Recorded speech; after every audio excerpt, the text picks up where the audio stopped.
It turns out Mormon has more that he wants to say. He has a second project. Amaron had told him to add an account to the large plates of Nephite. He did that when he was 24 years old. But since then, he has gathered up all of the Nephite records. He's had 40, 50 years to lead the armies, but also to study the scriptures. He has all of them. He pulled them out of the hill when they fled that part of the land. And so he's had a lot of time to read, to think, to witness more, and he wants to write again. And what he wants to write is not just a little account on the large plates, he wants to write the Book of Mormon.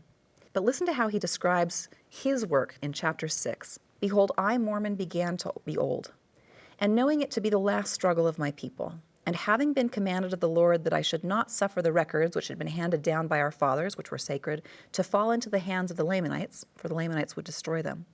Therefore I made this record out of the plates of Nephi, and hid up in the hill Cumorah all the records which had been entrusted to me by the hand of the Lord, save it were these few plates which I gave unto my son Moroni. There are different ways of interpreting this verse. Scholars will have different opinions.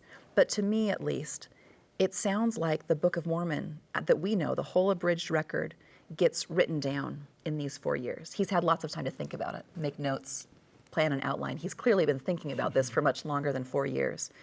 But this is the time in his life when he has a final gap to get some things done. So for me, that provides a very different lens on what the Book of Mormon is and the context in which it was written. This is a labor of love by a man pretty advanced in age, writing as quickly as he can in a context of not just war, but extreme war. This is the very end of his civilization. He is buying just a few years so he can get this out before what he knows will be the extinction of his people. And that makes it very different to me to read 1st Nephi, 2nd Nephi, Alma, anything in the Book of Mormon, to know this was being penned by a man in those kind of circumstances. That's a very different way to read the Book of Mormon.